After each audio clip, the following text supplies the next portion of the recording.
Would you like to know the difference between narcissism, sociopathy, and psychopathy? Well, in part one, we're going to talk about narcissism, but in part two and three, of course, we'll talk about the other two. And particularly in all three parts, I want to hone in on the origin story. Where do these individuals come from? What type of conditions happen, particularly in early life, that set up the likelihood of having one of these three conditions? Well, if you'd like to know, please stick around, watch the video to find out. Hi, my name's Jesse. Welcome to the channel, Open Source Owners, where we talk about what if humans had an owner's manual. Okay, so the term narcissism or narcissist means self-love, focused on self, selfish, you might say, at a pathological level. But I put on here, not really, because really at the deepest core of the individual who has narcissism or even narcissistic traits is a deep self-wound, a deep self-hatred even, or a self-loathing. And we'll talk about exactly that. And then how does it then become that they're known for being selfish and self-involved and they love themselves and they look in the mirror and these types of things? Well, we're going to find out in this video, so stick around to find out. The origin story, the question is,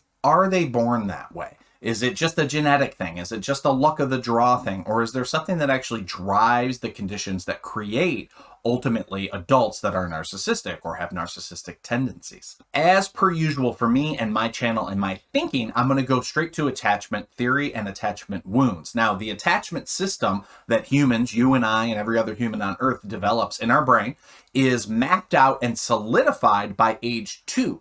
So what happens by age 2 actually forms the foundation of how we relate to self and other. And that's why it's so critical to the story of narcissism. In particular, dismissive and disorganized attachment patterns, if you grew up around that, you are much more likely to develop narcissism as essentially a survival strategy. And so that immediately takes a little bit of blame and shame out of the story and the origin story of someone who has narcissism. Now, it doesn't mean that living with a narcissist is okay, or it doesn't have its own traumas associated with it, because certainly it does. But what it does do is it helps you understand, like, why are they behaving this way? Are they just like totally born this way? Are they like a bad person fundamentally? Well, no, they were born a little baby just like you were that was sort of precious and new to the world and did not have orientations about love or selfishness or self-loathing yet, but they were to soon be developed. And if we look at dismissing attachment, what we're going to find is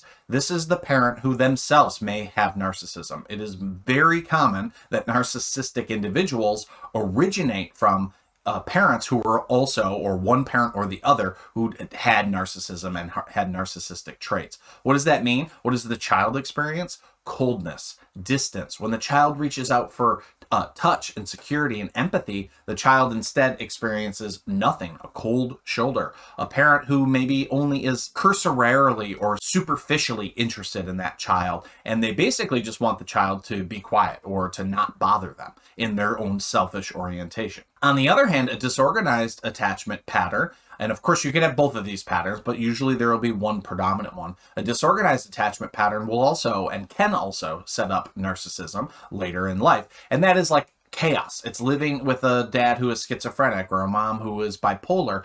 For the child, they don't understand that. They don't understand, oh, dad has mental illness. All that they do understand is that it's chaos in the home and that it's scary, and that sometimes the child links their behavior, their crying or their excitement or their joy with the parent's retribution through some type of abuse or some type of trauma, essentially. And so these two patterns in particularly will predispose individuals. And again, maybe those individuals had genetic predispositions as well, but certainly these attachment predispositions will form the basis of things like narcissism. And as we shall see in parts 2 and 3, sociopathy and psychopathy. In terms of trauma, are these people able to be treated? Well, the answer is yes, of course.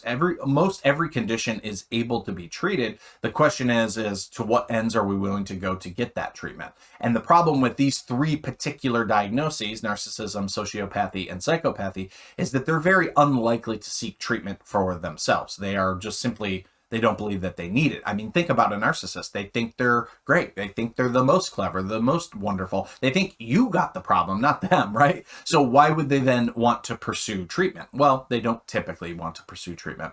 Now, there is a novel form of treatment that I'm going to actually suggest for all three of these pathologies that we'll talk about a little bit later. It's basically based on the chemical or the chemical class called empathogens. And we'll talk more about that later. So watch the other videos to find out. That's a little bit of a teaser, but we'll get to that, I promise. How do narcissists treat other people's? Well, as I've written here, their self-love, right? If narcissists are self-loving, it's really born from neglect and abuse patterns that they experience in attachment formative years.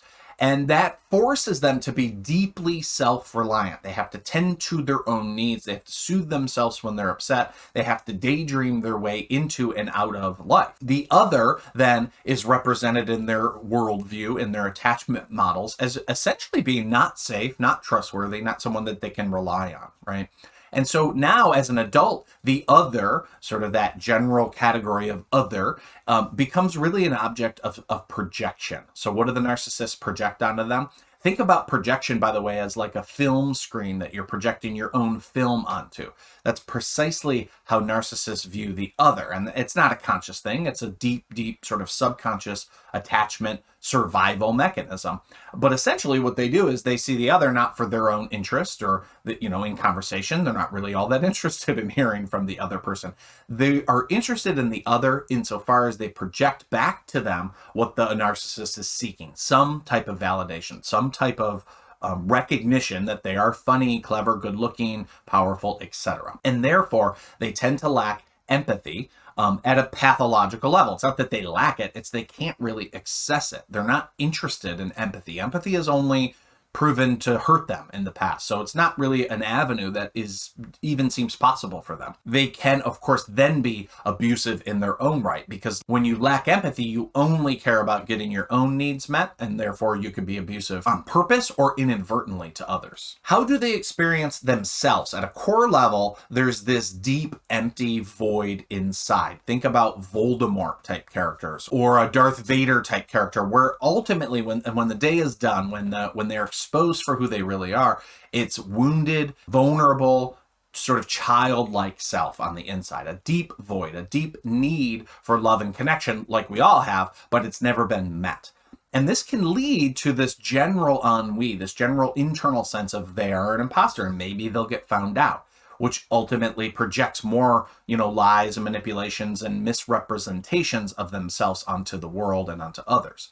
And sort of it is this lack of core self that pushes the narcissist into these fantasy lands of power, fantasy views of themselves and how smart they are, how clever they are, how successful they are, how good looking they are. All of this is basically projected out of fantasy to cover up and to sort of like soothe that deep core void inside. And the narcissist has, like all people, has their own ways to soothe that sort of deep wound inside. These look like addictions and coping strategies, right? So remember, coping strategies and addictions are essentially the same things.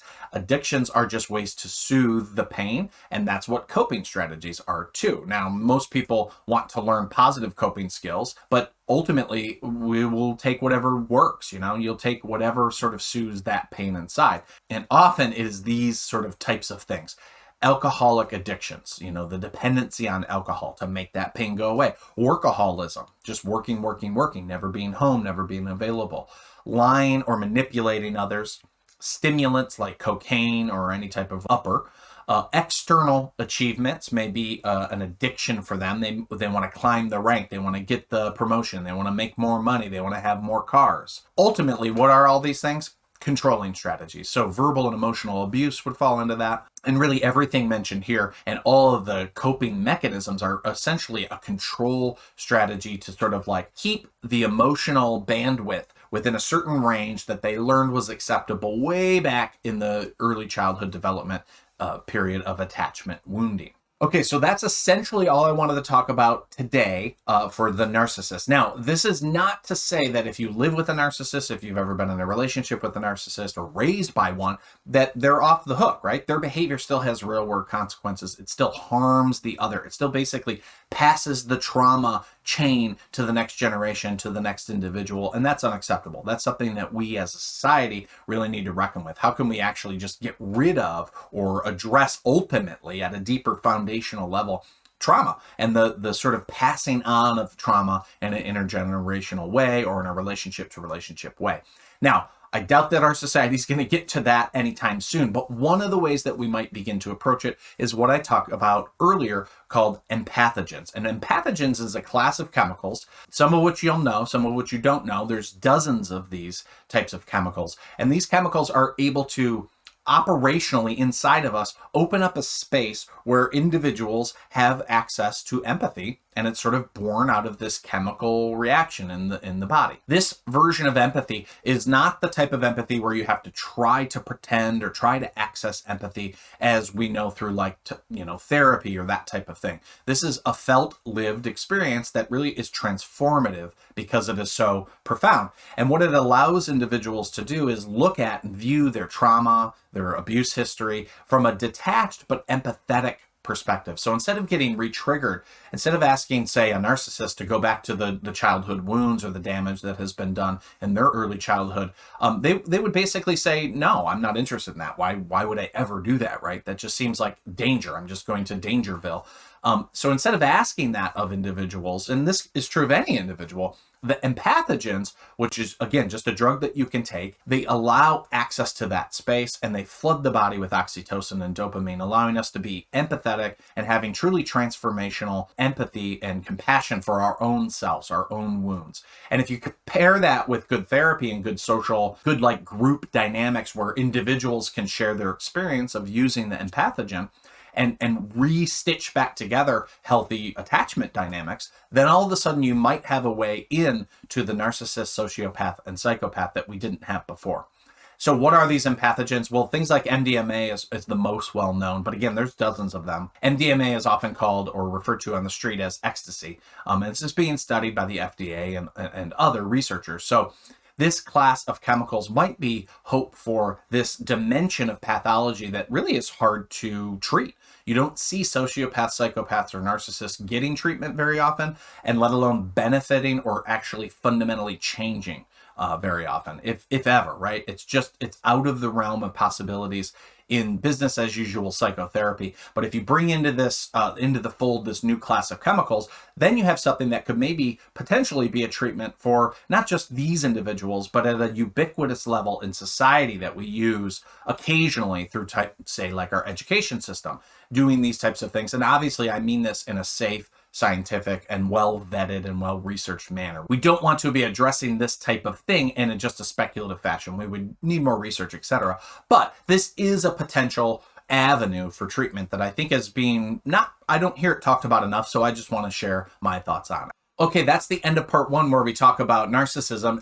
In part 2 and 3, we're going to get into sociopathy first and then psychopathy second. And those all go in an order, by the way. Narcissism being sort of the least pathological, if you can believe it. Psychopathy being the most pathological, and sociopathy being right in the middle. So join me in parts 2 and 3 to learn about exactly what those are. But at first, if you are interested in a little bit of mental health mentorship or spiritual or personal development mentorship, feel free to join the program. Click the link below. Go ahead and look at this. You can pause the screen here if you want to read more about it. But also, if you're interested, please click the other link below to get these free ebooks. They'll come straight to your email address. And that's just a way for me to say thank you for watching the video all the way to the end. So thank you. That was part 1 of Narcissists, Sociopaths, and Psychopaths. What's the origin story? What's the potential treatment? And how can you spot the differences? I hope to see you in part 2 where we talk about sociopathy, and then part 3 where we talk about psychopathy. Until then, thank you guys for watching so much. I appreciate you. I'll see you in the next video. Bye.